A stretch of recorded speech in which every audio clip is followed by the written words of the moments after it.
Lesson 10. Sa paggawa ng kahoy, mahalaga ang tamang wood joinery. Ito ang paraan ng pagdudugtong ng dalawang piraso ng kahoy para maging mas matibay at maganda ang pagkakagawa ng proyekto. Butt miter joint. Simpleng pagsalubong ng dalawang kahoy sa 45-degree cut. Kadalasang ginagamit sa picture frames at molding para malinis tingnan ang gilid.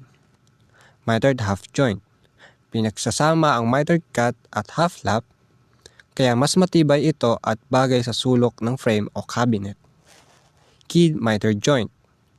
Mahawig ng butt mitered pero nilalagyan ng key o dagdag na kahoy sa gitna para mas tumibay at mas may dekorasyon.